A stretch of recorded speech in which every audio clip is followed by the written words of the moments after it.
বরং শুনলাম যাত্রাবাড়ি এলাকায় কালেমার পতাকা নামিয়ে ফেলা হয়েছে ঢাকায়।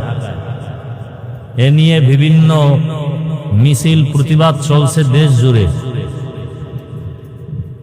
আর্জেন্টিনা ব্রাজিলের পতাকা শরীরে উঠবে, গেঞ্জি উঠবে, আর কালেমার পতাকা থাকবে না, এটা মুসলমান মুমিন মেনে নিতে পারে? কিন্তু কে মুসলমান মুমিন পার্থক্য করব কিভাবে? লজ্জা শরম না থাকলেই তো এগুলো সম্ভব। ১৫০০ বছর আগে রাসূল বলে গেছেন, লা ঈমান আর ঈমান লা হায়া আলা।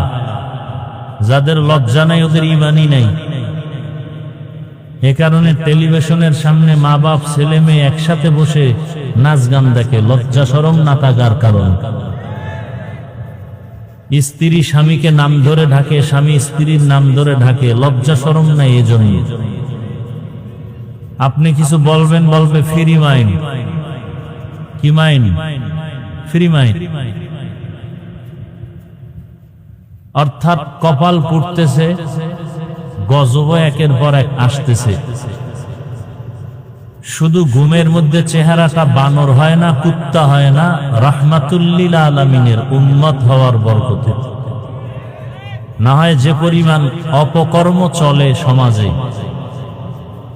মুরব্বী, নারী পুরুষ, যুবক যুবতীরা যেই পরিমাণ অন্যায় করে, এতে ঘুমের মধ্যে চেহারাটা বানর, শূকর, কুকুর হওয়া উচিত ছিল। হয় না কেন? কি এইমাত্র না বললাম হয় না কেন? আখিরি নবীর উম্মত হওয়ার বরকতে।